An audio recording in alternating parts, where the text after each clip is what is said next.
If you get friend zoned a lot or get told that you're too nice, this video is for you. Hello everyone, my name is Juliana and I am a registered psychotherapist and relationship coach from Men's Mental Health Institute, your path to transforming your mental health and your love life. Today, we will be discussing why nice guys are unable to attract the woman that they want and how they can prevent it. So we first need to understand what niceness really is. So in the world of academic psychology, being nice refers to as agreeableness. Most people mistake being nice as being good, when in fact there is a fine line between being a good guy and a nice guy. Wouldn't you agree? Nice guys are people who tend to agree with others a lot to get their approval, which doesn't really help in attracting a woman, no matter what you think here, guys. To get a better idea of what you should be doing, you need to understand two very important perspectives here. The two different perspectives are a psychological perspective and a woman's perspective. So before diving into these perspectives, I just want to take this moment and ask that if you like our content, please like and share and subscribe so that we can help more people transform their lives too. And if you're interested in working with us one-on-one, please fill out the form linked in the description below and we'll reach out to you. Okay, so now let's start with the psychological perspective behind why niceness doesn't help you attract the woman that you want. According to psychology, niceness falls under the personality trait of agreeableness,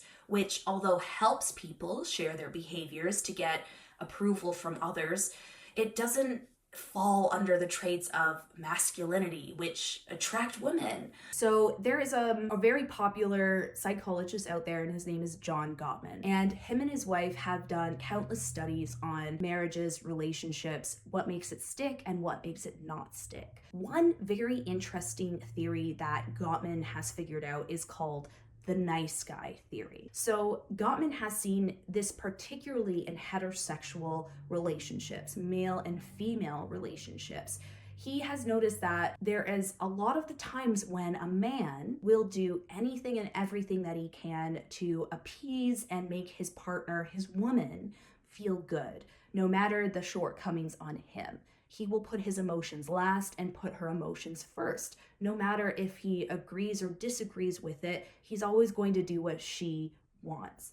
Now, this is an issue because it can lead to trust issues within the relationship. Your authentic opinion and genuine opinion isn't genuine anymore. And she is now questioning all your actions and your choices because you only do it to appease her. This is the nice guy theory, and it can lead to a lot of arguments. Now, I'm not saying that women are not subjected from this, because a lot of the time a man is afraid of that conflict as well, right? So it is up to the partner to make sure that they are taking accountability in how they're responding. But it's also important for you to voice that in addition to what you're trying to say. This is how those long-term relationships really build that resiliency on how and what works for each other's systems. So in fact, the neurochemistry of agreeableness has been shown to involve the neurotransmitter of testosterone, high levels of which predispose us away from politeness and toward antagonism.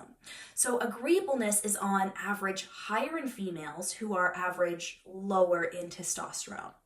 Bear with me here. I hope that makes sense. So when a man is less agreeable, not necessarily rude, but more independent and headstrong in terms of his opinions and actions, that signals a higher level of testosterone, which attracts women. Again, I want to reiterate here, being less agreeable does not mean being rude or being a douchebag. It means you should not be a people pleaser and have your own thoughts, your own opinions, your own perspectives that make you a decision maker. This also brings us to the perspective, which is the females' perspective about what women want. Simply put, women want a man with a spine, okay? With a backbone. not someone who is always placing, but rather someone who speaks his mind and is ready to set those boundaries, even if he has to disagree with her. This is the sign of a strong masculine man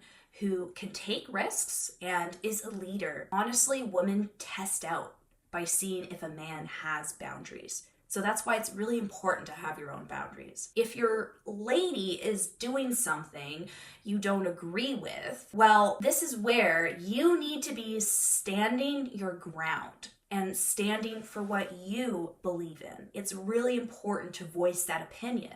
A man with boundaries is a man she can trust and feel feminine and vulnerable around. No matter what women say, they want a man with boundaries, even if it leads to arguments or fights, which is why they are willing to compromise here over loyalty, kindness, and even intelligence in a guy at times. This is why you see women get attracted to jerks. So to better help you understand, let's think about it in a more objective way, okay? To help you better understand. So let's imagine you're applying for a job and you get interviews with 2 different companies, all right? So in the first company, the boss was really nice and respectable, and he even showed he cared for your goals and for your values, and the company's mission statement even aligned with your own beliefs. Oh my gosh, this is the best place, the first interview.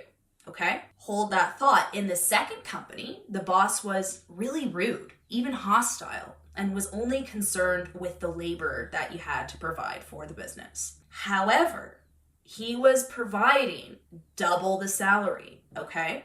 Unlimited time off and a great benefit package. Who would you go for? In the vast majority of cases, people opt for the second company, despite the boss being a jerk or being a douchebag. I hope this is starting to make some sense now for you guys, okay? Women do not care about the nice guy traits nearly as much as they care about other things, such as a strong masculine man who is attractive, high earning, and can provide them with a good lifestyle, okay? It is what it is. Now, the question is, what should you be doing? Firstly, do not prioritize appearing nice over your true masculine self, okay? This will cause you to desexualize yourself and could even lead to you being labeled as, people call it like a simp, which is not really attractive to women. Or it can lead you to getting friend zoned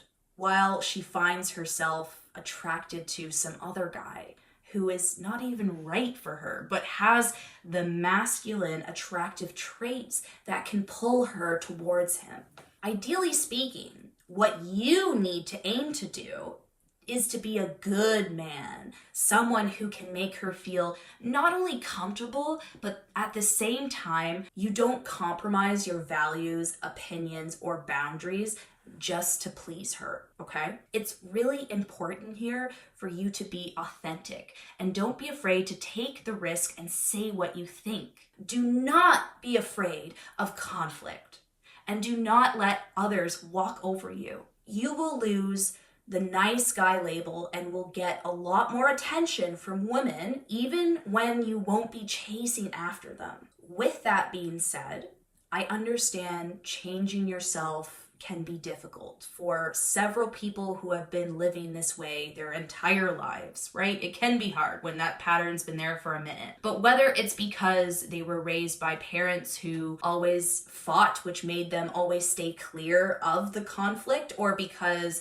they have not addressed their insecurities, which always holds them back, the path to becoming the most masculine and authentic self can differ from person to person. However, the first step here is always realizing your shortcomings and telling yourself, this is what I need help with. If this is you and you honestly truly want to change that pattern of yourself for the better, so that you're not only able to attract your dream woman for a lasting partnership, but also become a man who stands out. If anything I said in this video resonated with you, please don't be afraid to reach out or comment down below.